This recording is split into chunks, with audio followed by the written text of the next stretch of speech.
ഇപ്പോൾ ഇന്ത്യ മുന്നണി പാർട്ടികളുടെയൊക്കെ ശക്തി എന്ന് പറയുന്നത് ഗ്രാമീണ വോട്ടുകളാണെങ്കിൽ BJPയുടെ ശക്തി എന്ന് പറഞ്ഞാൽ അർബൻ മിഡിൽ ക്ലാസ് ആണ്. അവരാണ് BJP വോട്ട് ചെയ്തുകൊണ്ടിരിക്കുന്നത്. അവർ അസംതൃപ്തരാണ്. ഇത് ചെറിയ മെസ്സേജ് അല്ല. അമിത്ഷാ പാർലമെൻറ്റിൽ വരാതിരിക്കുന്നു കോൺഗ്രസിനെ പേടിച്ചിട്ടോ അല്ലെങ്കിൽ ഇന്ത്യ സഖ്യത്തെ പേടിച്ചിട്ടല്ല. അവരുടെ അടിത്തട്ടിലെ മണ്ണൊലിച്ചു പോയിക്കൊണ്ടിരിക്കുന്നു. സഹസ്രകോടികൾ പ്രൊപ്പഗൻഡ നടത്തിയ 56 ഇഞ്ചുള്ള പ്രധാനമന്ത്രിയെ എന്താണ് പറയുക, 56 ഇഞ്ച് കാ ബന്ദർ, ബാൽ നരേന്ദർ എന്ന് യുവാക്കൾ തെരുവിലിറങ്ങി മുദ്രാവാക്യം വിളിക്കുന്നു. 56 ഇഞ്ചുള്ള കുരങ്ങൻ, കുട്ടിക്കുരങ്ങൻ എന്നാണ് വിളിക്കുന്നത് പ്രധാനമന്ത്രിയെ. അപ്പോൾ ഇത് ചെറിയ പ്രശ്നമല്ല. ഈ പ്രശ്നം RSSന് മുമ്പിൽ വിശദീകരിക്കണം. ഈ ഡിസ്കണക്റ്റ് പരിഹരിക്കണം. അവരുടെ പാർട്ടി സംവിധാനം ഉഷാറാക്കണം. പാർട്ടി സംവിധാനം വഴി എന്താണ് ജനം ചിന്തിക്കുന്നത് എന്നുള്ളത് മനസ്സിലാക്കണം. തിരിച്ചങ്ങോട്ടും മെസ്സേജ് കൊടുക്കണം.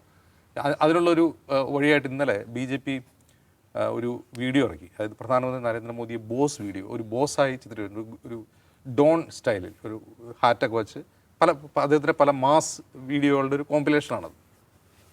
അപ്പോൾ അതിറക്കി കഴിഞ്ഞ് ഇപ്പോൾ അതിന് BGM ആയിട്ടിട്ട പാട്ട് ഒരു റാപ്പറുടെയാണ്, ഒരു അമേരിക്കൻ റാപ്പറുടെയാണ്. പക്ഷേ അതിൻ്റെ ലിറിക്സ് ഇവർ നോക്കിയില്ല. ലിറിക്സിൽ പറയുന്ന ഐ എം എ ക്രിമിനൽ എന്നൊക്കെയാണ് പറയുന്നത്. അതുപോലെ അതായത് അത്രമാത്രം എന്താണ് ജെൻസി ആയിട്ട് ഡിസ്കണക്റ്റ് ആയിരിക്കും ആളുകൾ. ഈ മോദിയുടെ ഇൻസ്റ്റാഗ്രാം വീഡിയോയ്ക്ക് വേണ്ടി ധാരാളം ട്രാക്ഷൻ ഉണ്ടായിരുന്നു. അത് കുറേ പേര് കാണുന്നുണ്ട്, മില്യൺ കണക്കിന് ആൾക്കാർ കാണുന്നുണ്ട്. കാണുന്നത് എന്തിനാ? അത് കട്ട് ചെയ്തെടുത്തിട്ട് കളിയാക്കാൻ വേണ്ടിയിട്ടാണ്. അപ്പോൾ അത്രമാത്രം പ്രധാനമന്ത്രി ഒരു പരിഹാസ്യ കഥാപാത്രമായി മാറിയിരിക്കുന്നു. BJP IT സെൽ നിശബ്ദമായിരിക്കുന്നു. ഒന്നും പറയാനില്ല, ഒരു വാക്കുപോലും പറയാനില്ലാത്ത വിധം BJP IT സെൽ നിശബ്ദരായിരിക്കുന്നു. ഇവർ മാത്രമല്ല, ആകെ പാർലമെൻറ്റിൽ അപ്പിയർ ചെയ്യുന്ന ഒരേ ഒരു മന്ത്രി ആരാ? കിരൺ റിജിജു മാത്രമാണ് എന്തെങ്കിലും സംസാരിക്കുന്നത്. അതിൽ സംസാരിക്കാൻ പറ്റില്ല, കാരണം പാർലമെൻറ്റാണല്ലോ. വേറൊരാൾ മിണ്ടുന്നില്ല. ഇനി ധർമ്മേന്ദ്ര പ്രധാൻ രാജിവെച്ചു. പുതുതായിട്ട് ചുമതലെടുത്ത പ്രഹ്ലാദ് ജോഷി ആദ്യം മാധ്യമങ്ങളോട് പറഞ്ഞ ബൈറ്റൊന്ന് കേൾക്കണം. സാധാരണ ഒരു ഉത്തരവാദിത്തം കിട്ടിക്കഴിഞ്ഞാൽ അത് സന്തോഷത്തോടെ ഏറ്റെടുക്കുക. പ്രധാനമന്ത്രി എന്നെ ഉത്തരവാദിത്തത്തോടെ ഒരു കാര്യം ഏൽപ്പിച്ചു എന്നൊക്കെയല്ലേ പറയാം. അദ്ദേഹം പരിഭ്രാന്തനായിട്ടാണ് സംസാരിക്കുന്നത്. പ്രഹ്ലാദ് ജോഷി എന്നോട് പറഞ്ഞു, ഞാനിങ്ങനെ ഏറ്റെടുത്തു. അദ്ദേഹത്തിൻ്റെ ശരീരഭാഷ കാണണം, പേടിച്ച് നിൽക്കുകയാണ്. ഇത് ഒരു ഹിസ്റ്റോറിക്കൽ മൊമെൻ്റാണ്.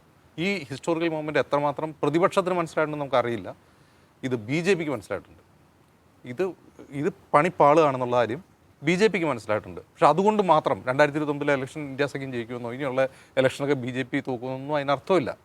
പക്ഷേ അവരുടെ സപ്പോർട്ട് ബേസ് ചോർന്നു പോയിക്കൊണ്ടിരിക്കുകയാണ്.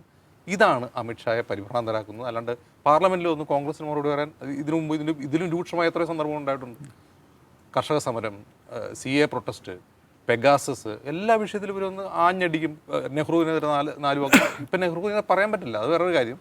നെഹ്റുവിനെ പറഞ്ഞുകൊണ്ട് ആളുകൾ കളിയാക്കും. കോൺഗ്രസിന് ഇനി കുറ്റം പറയാൻ പറ്റില്ല. ആ കാലം കഴിഞ്ഞു.